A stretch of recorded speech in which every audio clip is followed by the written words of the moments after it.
po. K-style po, K-style.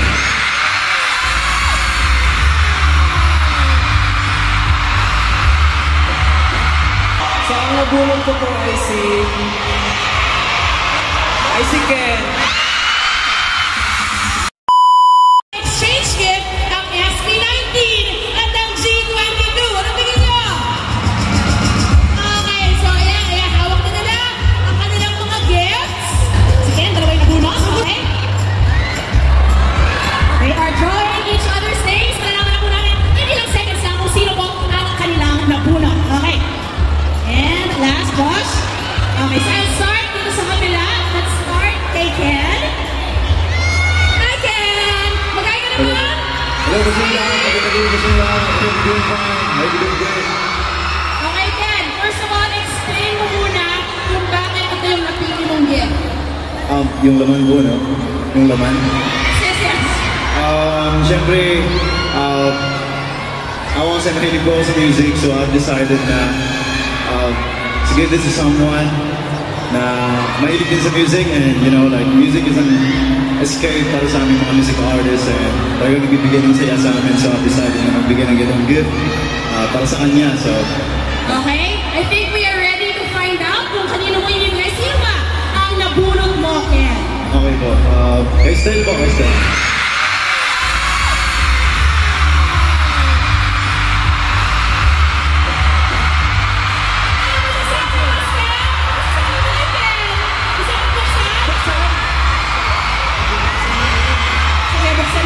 Maganda yan, maganda yan. Alis ka ba? Maganda yan. Ito ay, oh wow, earphones! Ang ganda! Yes, sir. High quality na. Okay! Who did you bunot, sis? Justin!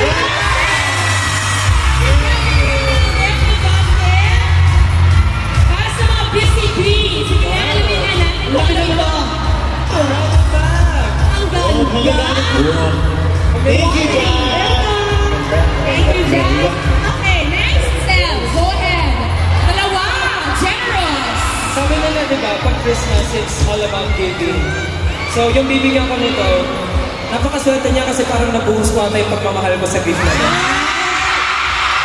Kasi effort, grabe yung effort. Tama tayong dalawa siya, no? Saka dalawang regalo yung binalot, yung time and effort, grabe. Totoo yan.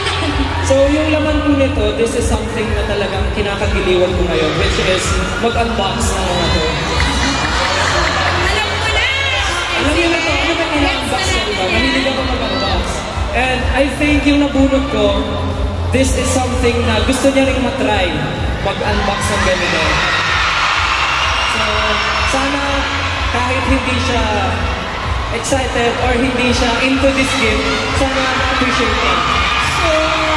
So, ang nabulong ko po ay si Ken.